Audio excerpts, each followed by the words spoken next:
casa del Señor, a esta familia de amor y bendición.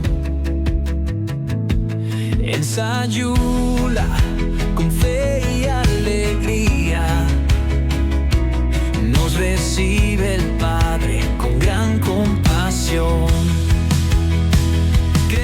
El tema del día de hoy se titula ¿Quién es Jesús? Una pregunta importante, porque a través de los años, a través de las edades, aún en este tiempo, si tú le preguntas a cualquier persona quién es Jesús, tendrá su propia interpretación. Quizá para algunos es un maestro, quizá para algunos es un profeta, quizá para algunos es alguien influyente, un líder religioso. Pero ¿quién es Jesús? ¿Qué dice la Escritura? ¿Quién es Jesús? Mateo capítulo 16, versículo 13. Un día Jesús le preguntó a sus discípulos: ¿quién dicen los hombres que es el Hijo del Hombre? Ellos respondieron: unos dicen que Juan el Bautista, otros Elías y otros Jeremías o uno de los profetas. Entonces Jesús les dijo: ¿y ustedes quién dicen que soy? Simón Pedro respondió: tú eres el Cristo, el Hijo del Dios viviente. Jesús le dijo: bienaventurado eres, Simón, hijo de Jonás, porque no te lo reveló carne ni sangre, sino mi Padre que está en los cielos. Vemos en este suceso cómo Jesús les pregunta a sus discípulos: ¿quién dice la gente? ¿Quién dice los hombres que es el Hijo del Hombre? Ellos le dan respuesta de acuerdo a lo que conocían, de lo que se decía y de lo que se hablaba de Jesús. Si a nosotros se nos preguntaran el día de hoy, ¿quién es Jesús? Y lo preguntáramos a la gente, ¿o qué dice la gente de Jesús? Mucha gente lo ve como alguien que fue crucificado, como alguien que dividió el tiempo en dos, el antes de Cristo y después de Cristo. Pero vemos una revelación asombrosa que Dios el Padre se la da a Pedro. Y le dice Pedro a Jesús: tú eres el Cristo. La palabra Cristo significa ungido, el escogido de Dios, el Hijo del Dios viviente. Con estas palabras, Pedro está expresando quién es Jesús. No por su propia idea, sino que el Padre se lo había revelado. Dice el versículo 17: bienaventurado eres, Simón, hijo de Jonás, porque no te lo reveló carne ni sangre, sino mi Padre que está en los cielos. El Padre, Jehová, se lo había revelado a Pedro. Y Pedro había podido decir con toda certeza: tú eres el Cristo. Recordemos, desde que inicia el ministerio de Jesús, Juan el Bautista, estando en el río Jordán, al ver a Jesús, dijo: este es el Cordero de Dios que quita el pecado del mundo. Muchas veces vemos a Jesús como un personaje heroico, vemos a Jesús como un personaje hasta fantasioso, y no me refiero a nosotros tanto como creyentes, aunque de repente muchas veces los cristianos lo vemos nada más como alguien influyente, mas no como el ungido de Dios, ni como el Hijo de Dios. Esto tiene mucho peso en estas palabras. La pregunta sigue siendo la misma en nuestro tiempo: ¿quién es Jesús para nosotros? Algunos lo ven solo, como ya lo mencioné, como un personaje histórico, un maestro de moral o un profeta. Pero ¿quién es para nosotros que creemos en Él? En Juan capítulo 3, recordemos esta historia con Nicodemo. Cuando Nicodemo va y lo busca de noche, le dice: sabemos que has venido de Dios como el Cordero de Dios. ¿Así le dijo? No, vienes de parte de Dios como maestro. Nicodemo lo reconocía como maestro. no como el Cordero de Dios, no como el ungido. Y Jesús en toda esa charla lo llevó al nacer de nuevo, que lo vimos la semana pasada. Los que estuvieron aquí recuerdan esta enseñanza y los que no pueden verla en las plataformas. Ahí claramente Nicodemo le dice: sabemos que has venido de parte de Dios. ¿Cómo? Como maestro. No como su Señor, no como su Salvador, no como el ungido de Dios, no como el Hijo de Dios. Y era una persona dedicada a enseñar la ley. Un hombre dedicado a enseñar en el templo lo que la ley decía. Pero él en sus palabras, y lo podemos ver escrito, dice: sabemos que vienes de Dios, pero como maestro. Juan capítulo 3, versículo 16, es uno de los versículos que más conocemos como cristianos.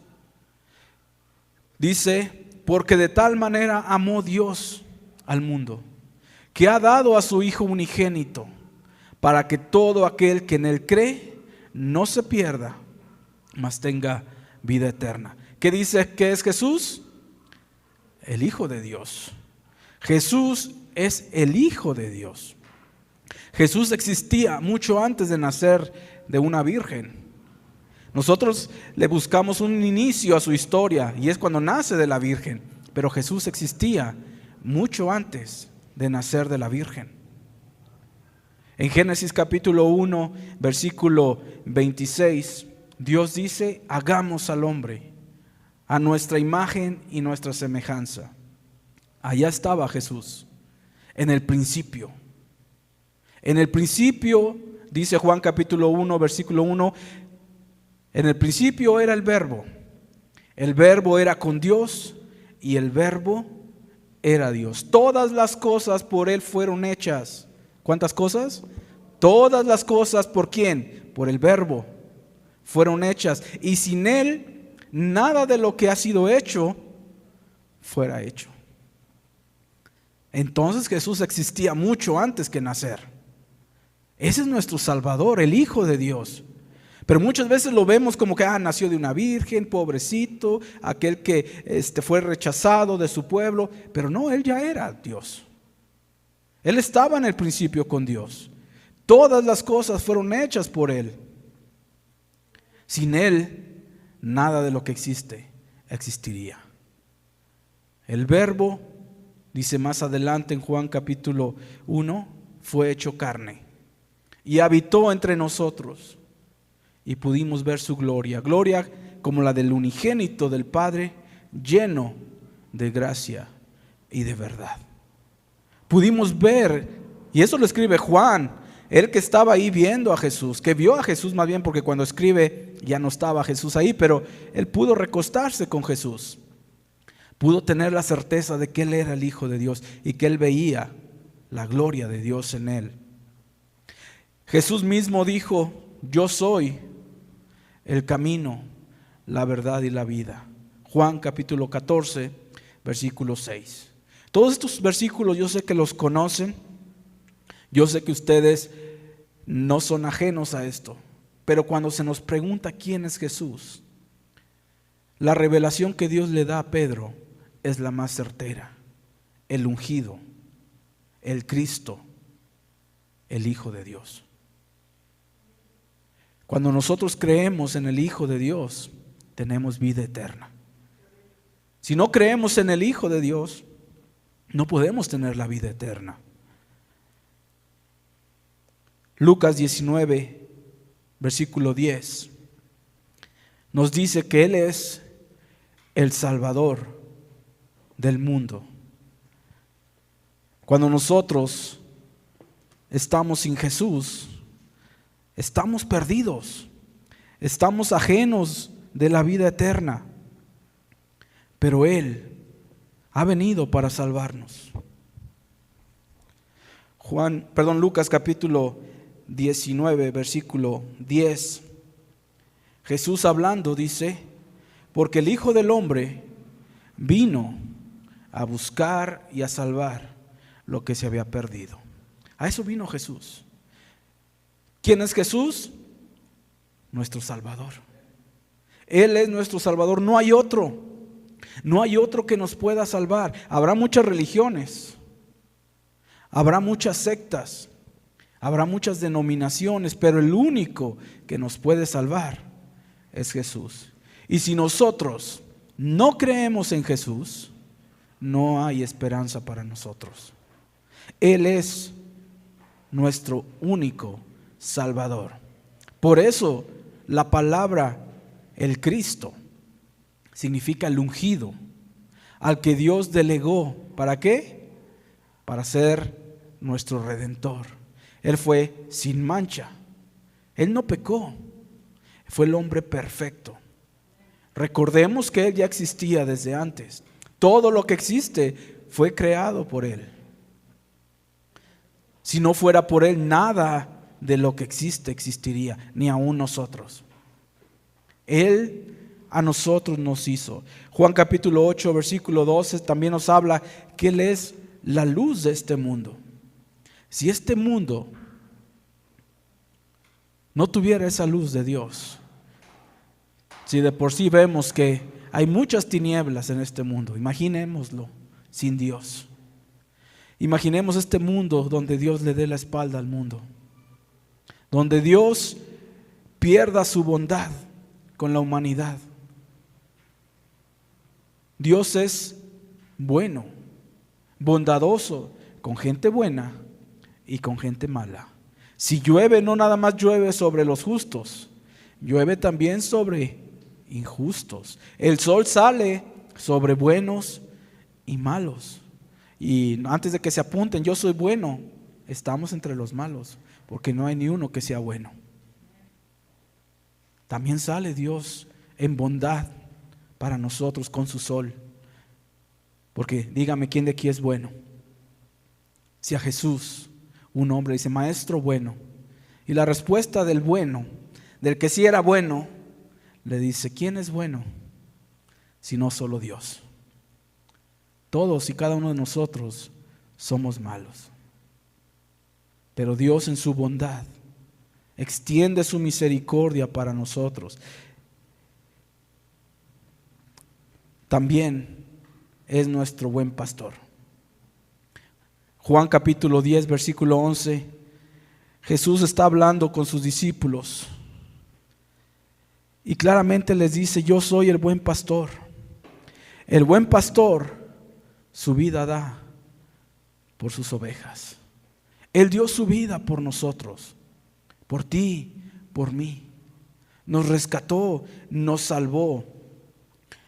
Ya les mencioné lo que dice Juan el Bautista, el Cordero de Dios que quita el pecado del mundo. Todos, absolutamente todos hemos pecado. No hay uno solo que no haya pecado. Y por esa causa estamos destituidos de la gloria de Dios. Nadie de nosotros por nuestro propio esfuerzo puede ir a Dios y presentarse delante de Él y entrar a la gloria. Estamos destituidos de su gloria.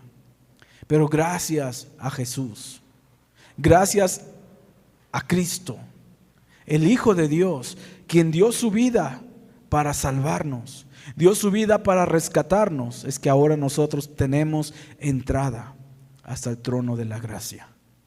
Vamos a ver Colosenses capítulo 1, versículo 16. Esta es una carta que escribe el apóstol Pablo a los colosenses.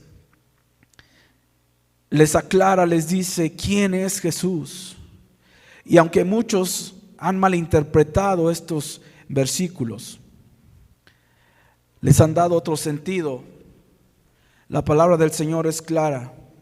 Dice el versículo 15, Él es la imagen del Dios invisible, el primogénito de toda creación. Jesús es la imagen del Dios invisible. De hecho, Él dijo, ¿quieren ver al Padre? Véanme a mí. Yo soy la imagen. Jesús es la imagen del Dios invisible, el primogénito de toda creación. Hay gente que malinterpreta esta palabra primogénito de toda creación. Hacen alusión a que Jesús fue la primera cosa creada por Dios, pero no. Cuando los judíos, los hebreos entendían como primogénito, era el que administraba todos los bienes, aquel al cual todo se le delegaba. Y recordemos que Dios el Padre, toda la autoridad se le entregó ¿a quién? A Jesucristo. Absolutamente todo. Por eso Él es el primogénito, el que administra toda la creación, porque en Él fueron creadas todas las cosas. Vuelve a repetir lo que dice Juan: las que hay en los cielos, las que hay en la tierra, las que hay visibles, e invisibles, sean tronos, sean dominios, sean principados, sean potestades, todo fue creado por medio de Él. ¿Y para quién? Para Él. Ese es Jesús. No es nada más aquel que nació en un pesebre. No es nada más aquel que murió en una cruz, como muchos lo tienen todavía en un crucifijo. Él es alguien que hizo todas las cosas, y todas las cosas por Él subsisten. Dice el versículo 17: y Él es antes de todas las cosas, y todas las cosas en Él subsisten. Y Él es la cabeza del cuerpo, que es la iglesia. El que es el principio, el primogénito de entre los muertos, para que en todo tenga la preeminencia. Por cuanto agradó al Padre que en Él habitase toda plenitud. Y por medio de Él, vean lo que Dios hizo por medio de Jesús: reconciliar consigo todas las cosas, así las que están en la tierra como las que están en los cielos, haciendo la paz mediante la sangre de su cruz. Y a vosotros también, que erais en otro tiempo extraños y enemigos en vuestra mente, haciendo malas obras, ahora os ha reconciliado. Ahora Él nos ha reconciliado con Dios. Por eso, solamente por medio de Jesús es de que tenemos salvación. No por una religión, no porque digas que yo soy cristiano y ya por eso eres salvo. No, se necesita creer en Jesús. Apocalipsis capítulo 22, versículo 13, nos muestra un Jesús muy diferente al que estamos acostumbrados a ver muchas veces. La gente, como lo menciono, se acostumbra a ver en diciembre a alguien en el pesebre. En Semana Santa, a alguien sobre una cruz. Pero Jesús ya no está así. Claro que eso fue parte del propósito de Dios para que viniera a rescatarnos. Porque si Jesús no hubiera nacido, pues no tendríamos esperanza. Apocalipsis capítulo 22, versículo 13, dice de esta manera: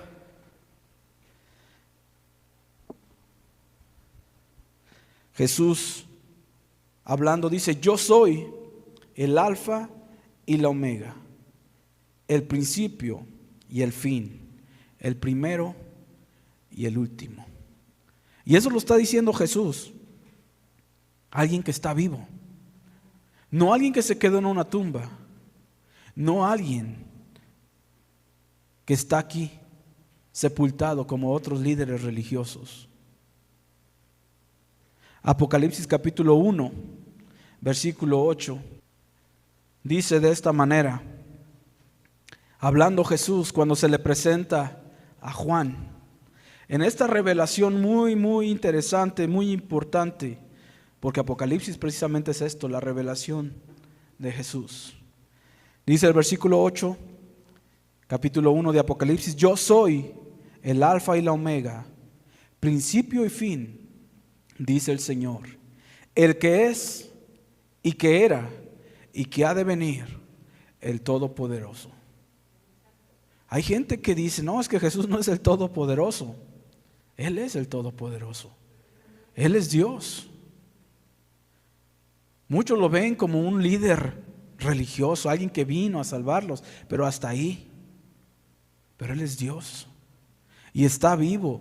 Y aquí claramente dice que vendrá. vendrá nuevamente por aquellos que han creído en Él.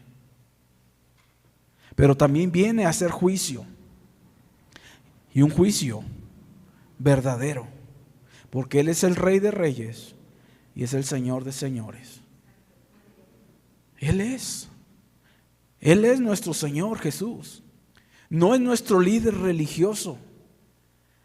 No debemos de verlo nada más como el que vino a instaurar la religión cristiana. No, Él es el Cristo, el Hijo del Dios viviente, aquel que vino a dar su vida para salvarnos, pero que también vendrá otra vez. Aquel que dio su vida para salvarnos, sí, pero también va a juzgar a vivos y a muertos un día, y con un juicio justo. Y todo aquel que ha decidido rechazar a Jesús, rechazar su sacrificio, lo que le espera es una condenación eterna en el infierno. De repente hay personas que no les gusta que les digan la verdad, y creo que es tiempo de cambiar eso. Muchas veces nos quedamos callados porque no se ofendan las personas. Pero cuando tú vas a un doctor, que estás enfermo, ¿quieres que te digan qué tienes o no? Cuando tú vas con un mecánico a llevar tu automóvil, ¿tú quieres que te diga qué es lo que le está pasando? ¿Qué es lo que le está fallando? ¿Para qué? Para cambiarlo y que funcione bien. En tu cuerpo igual. A ver, doctor, dígame qué es lo que tengo. Tienes esto, hay que contrarrestarlo con esto para que te cures. Pero ¿por qué cuando nos hablan la verdad del Evangelio nos molestamos? No nos gusta, nos hacemos los ofendidos. Es que el hermano fue muy duro. Bueno, es la verdad. Y si nos están diciendo la verdad, es por nuestro bien. Pero hay gente que le encantan las mentiras todavía. Les encanta que los tengan engañados. Espero que no haya nadie aquí que le guste ser engañado. Y una de las primeras cosas que dice Jesús hablando de su segunda venida en Mateo capítulo 24 es: miren que nadie los vaya a engañar. Miren que nadie los vaya a engañar, porque van a salir muchos diciendo yo soy el Cristo, y a muchos van a engañar. Y por ahí también dice, si fuere posible, va a engañar hasta los escogidos. No dice los llamados, como algunos dicen, no, es que puede engañar a los llamados. No, está hablando de los escogidos, aquellos que ya han sido escogidos por Dios. Si no se ponen, como decimos por aquí, truchas, pueden ser engañados. Pero hay gente que le gusta que le digan lo que quiere escuchar. Pero nos conviene escuchar la verdad. Estoy seguro que si tú estás en tu hogar y yo paso por tu casa y veo que está iniciando un incendio en tu casa, y yo camino, avanzo, digo, no, a lo mejor si lo despierto se va a enojar. Si le toco a la puerta y le digo, hey, salte porque se está quemando tu casa, a lo mejor se va a enojar. Entonces mejor no, mejor me voy de largo. Y tú sufres todas las consecuencias de ese incendio. ¿Cómo me verías a mí?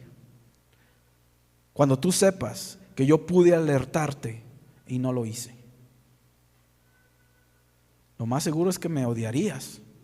Porque tú pudiendo haberte salvado, pudiendo haberte resguardado del incendio, sufriste las consecuencias de ese incendio a raíz de que yo, por temor, por miedo al que dirán, no te dije nada. Lo mismo pasa a veces con nosotros, nos quedamos callados de la verdad. Es que ¿qué va a decir? Y es que es mi amigo, y si me deja de hablar, de todas maneras un día te va a dejar de hablar. Porque tú sabías que le vendría y no le dijiste. Es mejor que te deje de hablar cuando tú le alertes a que te deje de hablar cuando ya sucedió la catástrofe. Por eso debemos nosotros hablar el Evangelio, hablar a toda criatura de que Jesús viene otra vez y no quiere que nosotros seamos engañados. Jesús vive, sí, estuvo muerto, además tiene las llaves de la muerte y del Hades. Apocalipsis capítulo 1, versículo 18 lo dice. ¿Qué quiere decir esto? Que ni siquiera la muerte se le escapa a Él. Ni siquiera el lugar de los muertos, el Hades, es ajeno a Él, porque Él tiene las llaves. Él tiene el control. Cuando alguien tiene las llaves, sabe quién va para allá y quién no entra, ¿cierto o no? Si tú tienes las llaves de tu casa, tú sabes a quién dejas entrar, a quién no dejas entrar. Jesús tiene las llaves de la muerte y del Hades. Jesús no solo es una figura del pasado, es el Señor eterno que vive y reina y va a volver en gloria. Va a venir por aquellos que han creído en Él, que han lavado sus ropas en su sangre. No viene por una persona religiosa, viene por aquel que ha creído en Él y ha entregado su vida, sabiendo que cada uno de nosotros no somos perfectos. Lo decíamos hace rato, ¿quién es bueno? Solamente Dios. Pero el Señor está perfeccionando su obra en nosotros. Él está trabajando en cada uno de nosotros. Su obra se perfecciona cada momento. Y saben, el apóstol Pablo decía, ¿saben cuándo Dios perfecciona su obra en nosotros? Cuando somos débiles. Cuando nosotros somos débiles, dice el apóstol Pablo, entonces es que soy fuerte, porque el poder de Dios se perfecciona en nuestra debilidad. Pero es tiempo de que nosotros despertemos, que seamos una iglesia viva y, como dice la Escritura, una iglesia limpia, sin mancha, ni tampoco arruga. Porque por esa iglesia es la que viene el Señor. Por una iglesia pura, limpia, sin mancha ni arruga. Y todos y cada uno de nosotros podemos lavar nuestras ropas en la sangre del Cordero, en la sangre del Hijo de Dios, quien dio su vida para salvarnos a nosotros. ¿Quién es Jesús? Es Dios, nuestro Salvador. Aunque muchos lo vean como un superhéroe, un personaje histórico, para nosotros los creyentes, Jesús es Dios, nuestro Salvador. Aquel que dio su vida para limpiarnos.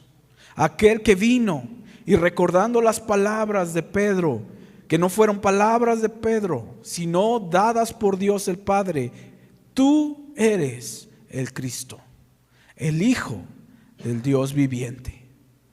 Eso es Jesús, el Cristo, el ungido de Dios, aquel que nos dio vida. Y todo aquel que en Él cree no es condenado. Todo aquel que le recibe tiene el derecho de ser hijo de Dios. Cada uno de nosotros puede tener esa dicha cuando uno cree en Jesús. ¿Eso quiere decir que se acaban tus problemas? No. Ese evangelio enlatado de que se te acabaron los problemas al ser cristiano es mentira. Más problemas vendrán, pero Jesús estará contigo. Dios, por medio de Jesús, estará con nosotros. Y Jesús nos ha dejado un consolador, que es el Espíritu Santo, el cual nos va a guiar a toda la verdad. Cuando nos dejamos guiar por su Espíritu, no vamos a ser engañados, pero también está en nosotros, porque Jesús dijo, mirad es prestar atención, que nadie los engañe. El mundo podrá decir a su manera quién es Jesús, y si tú lo preguntas, te van a decir, no, pues es alguien que murió en la cruz, alguien que nació en un pesebre. Y todo, normalmente el mundo lo trata de ejemplificar o lo trata de enfocar en una imagen. Pero dice Colosenses capítulo 1, versículo 15, Jesús es la imagen del Dios invisible. No lo podemos ver a Jesús porque no está aquí físicamente. Él se fue, pero va a venir. Y todo ojo le verá. Todos los que lo traspasaron también harán lamentación por él. Y toda rodilla se va a doblar ante Jesús, declarando que Él es el Señor. Jesucristo es el Señor. No hay otro. Si tú crees en Jesús, tienes vida eterna. Pero si rechazas a Jesús, no hay otra manera. No hay otra manera de ser salvo si no es por medio de Jesús. Y eso nos debe de quedar bien grabado. Y si algo podemos decir a la gente afuera es: cree en Jesús, porque si rechazas a Jesús, no tendrás vida eterna. ¿Quién es Jesús para nosotros? Ya lo vimos. Nuestro Señor, nuestro Salvador, el ungido de Dios, el Cristo, el Hijo de Dios, aquel que murió para darnos vida. No solamente es un personaje más, como ya ahora lo traen por todos lados, recordando su muerte. Y que es bueno recordar que Él murió, pero no nada más quedó ahí, crucificado. Él resucitó y está vivo. Y Él claramente dice que vendrá otra vez. Viene otra vez por aquellos que han creído en Él.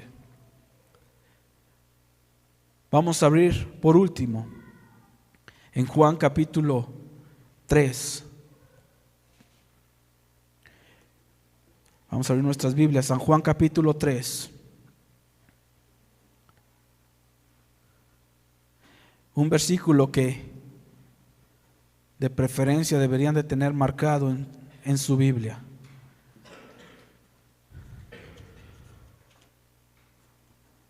En el pasado, el hombre pecó en contra de Dios. Y para ser más específico, los judíos pecaron en contra del Señor en el desierto. Y Dios mandó serpientes para que los mordieran y los mataran como castigo por haberse apartado de Dios. Moisés clama a Dios y Dios le dice: hazte una serpiente de bronce para que toda aquella persona que sea mordida por una serpiente y mire la serpiente viva, pueda tener vida. Moisés lo hizo, y toda persona del pueblo que era mordida por alguna serpiente miraba esa asta con la serpiente ahí de bronce y no moría.